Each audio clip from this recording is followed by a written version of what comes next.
Hello বন্ধুরা, আমি অর্পিতা ইচ্ছে যখন ডানামেলের পক্ষ থেকে আপনাদের আরও একটি নতুন ব্লগে স্বাগত জানাই। আজ আমি এমন একটা জায়গায় যেতে চলেছি যেখানে খুব কম মানুষজনই জানে যে ওখানে একটা মন্দির তৈরি হয়েছে। আর এই মন্দিরে যেতে গেলে আপনাকে শিয়ালদা থেকে ইছাপুরগামী যে কোনো ট্রেন ধরে ইছাপুরে নামতে হবে। আমি বেলগড়িয়া থেকে ট্রেন ধরেছিলাম, আর সেদিনকে যেহেতু রবিবার ছিল ট্রেন কিন্তু বেশ ফাঁকাই আমি পেয়েছিলাম। তার ওপর ওয়েদারটাও ছিল কিন্তু সেদিনকে খুব ভালো, মানে একদম রোদ আমি পাইনি। ওয়েদার এতটাই ভালো ছিল যে এতটা পথ যেতেও কিন্তু কোনো রকম কষ্ট হয়নি। আর সবুজের বনানী দেখতে দেখতে কখন যে আমরা ইছাপুরে পৌঁছে গেলাম বুঝতেও পারিনি। আর ইছাপুরে নেমেই দেখি রানাঘাট থেকে শিয়ালদাগামী এসি ট্রেনটি যাচ্ছে। এই যে ইছাপুর নেমে আমরা 4 নম্বর প্ল্যাটফর্মে এসে সেই দিক দিয়ে বেরোলাম। আর ওখান থেকে একটুখানি হেঁটে এলেই পেয়ে যাবেন আপনারা টোটো স্ট্যান্ড বা অটো স্ট্যান্ড, কিন্তু আমরা যেখানে যাব সেখানে কিন্তু টোটোতেই আমরা যাব। আর নেমে আমি আগে এক কাপ চা খেয়ে নিলাম। চা খাওয়ার পরে আমরা টোটো চড়ে চলে গেলাম পূর্বাশা কালীবাড়ির মন্দিরে। আর টোটোকে বললেই হবে যে আপনি পূর্বাশা কালীবাড়িতে যাবেন, আর তা না হলে এটাও বলতে পারেন যে নতুন যে রাধা গোবিন্দ মন্দির তৈরি হয়েছে সেখানে যাব। আর রাধা মাধবের মন্দিরে যেতে গেলেও কিন্তু আপনাকে প্রথমে পূর্বাশা কালীবাড়িতেই নামিয়ে দেবে টোটো। আর এই হচ্ছে পূর্বাশার কালী মন্দির। দেখুন, মাকেও একবার দর্শন করে নিই আমরা। মায়ের দর্শন করার পরে একটুখানি এগিয়ে গিয়েই বাঁ হাতে পড়বে ইট পাতা একটা রাস্তা, বা ওখানে অনেক দোকানও আছে, সেখানেও আপনারা জিজ্ঞাসা করে নিতে পারেন। এই রাস্তা ধরে চলে গেলেই কিন্তু রাধা গোবিন্দর মন্দির পেয়ে যাবেন।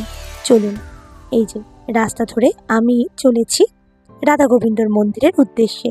আর যেহেতু সামনেই পুজো, দেখুন এখানে কিন্তু প্যান্ডেলের বাঁশও পড়ে গেছে।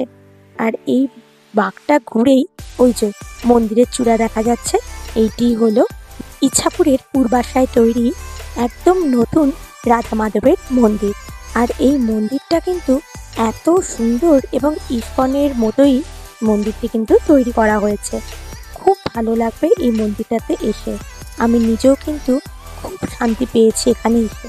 আর এই হলো মন্দিরের সমস্ত সময়সূচি, মানে কিভাবে ভোগ পেতে পারো, কখন থেকে কখন পর্যন্ত মন্দির খোলা থাকবে, সবটাই কিন্তু এখানে লেখা রয়েছে।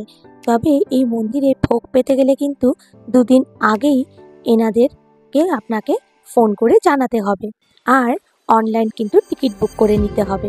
এবার তোমাদের দর্শন করাই, যার কারণে এত দূর থেকে এখান পর্যন্ত ছুটে এসেছি তাদের। মন্দিরটি এত সুন্দরভাবে তৈরি করা হয়েছে, আর এত নিরিবিলি নিঝুম এই পরিবেশটা যে আপনার মন এমনি ভালো হয়ে যেতে বাধ্য। আর আমি যখন পৌঁছেছিলাম তখন চতুর্দিকটা একদম নিরিবিলি ছিল, মানে একজনও ভক্তবৃন্দ কিন্তু ছিল না, শুধুমাত্রই আমি ছিলাম। আর দেখো, আমি তোমাদের পুরো মন্দিরটাকে ঘুরিয়ে ঘুরিয়ে একবার দেখাচ্ছি।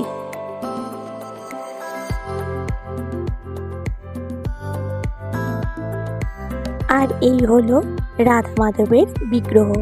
রাধা মাধবের পাশে রয়েছে তার সখীগণ, আর অনেক গোপাল ঠাকুর রাখা রয়েছে। আর রাধা মাধবের বিগ্রহটি দেখলে মন যেন প্রশান্তিতে ভরে উঠবে। আর দেখো মন্দিরটা কত সুন্দরভাবে তৈরি করা হয়েছে। আর এইটা একটা নাট মন্দির মতো ছোট মঞ্চ মতো করা হয়েছে। আর এই হলো বাইরের পরিবেশ। বাইরের পরিবেশও এত নিরিবিলি নিস্তব্ধ যে আপনার সেখানে ভালো লাগতে কিন্তু বাধ্য। আর তারপর আমি একটুখানি মন্দির প্রাঙ্গণটাকে দেখার জন্য এদিকটাতে আসতে দেখলাম যে এইটা মন্দির লাগোয়াই একটা প্রপার্টি, মানে এটা একটা বাগান মতো। এখানে কিন্তু আপনারা গাড়ি নিয়েও আসতে পারেন। আর সবচেয়ে বড় কথা হলো এখানে কিন্তু থাকারও ব্যবস্থা রয়েছে।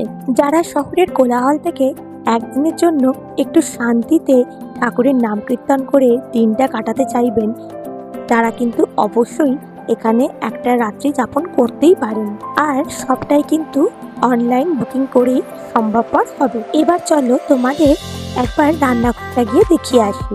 এই দিক দিয়ে গেলেই রান্নাঘর পেয়ে যাবে। আর এইটা হচ্ছে খাবারের জায়গা। এই দিদিরা রান্না করেন এখানে। তবে আমি কিন্তু সেদিনকে ভোগ প্রসাদ খাইনি, কারণ ওই দিনকে আমি গিয়ে জানতে পারলাম যে অনলাইনে দুদিন আগে, অন্তত একদিন আগে এই মন্দিরের কর্তৃপক্ষকে টাকা দিয়ে অনলাইনে বুক করে নিতে হবে। আর যদি থাকতেও চান সেটাও কিন্তু অনলাইনে বুক করে নিতে হবে। আর এখানে ভোগের টিকিটের মূল্য হচ্ছে 150 টাকা। আর এই জায়গাটাতে খাওয়ানো হয় বসিয়ে। আর এইটা হচ্ছে হাত ধোবার জায়গা এবং বাথরুম।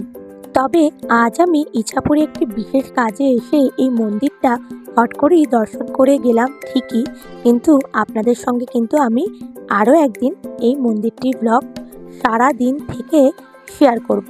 আজ এইটুকু সময়ের মধ্যে যেটুকু ইনফরমেশন আমি জোগাড় করতে পেরেছিলাম সবটাই আমি আপনাদের সাথে শেয়ার করলাম। এরপর আমি কিছুক্ষণ রাধা মাধবের মন্দিরে চুপচাপ বসে আবার ফেরার প্রস্তুতি নিলাম।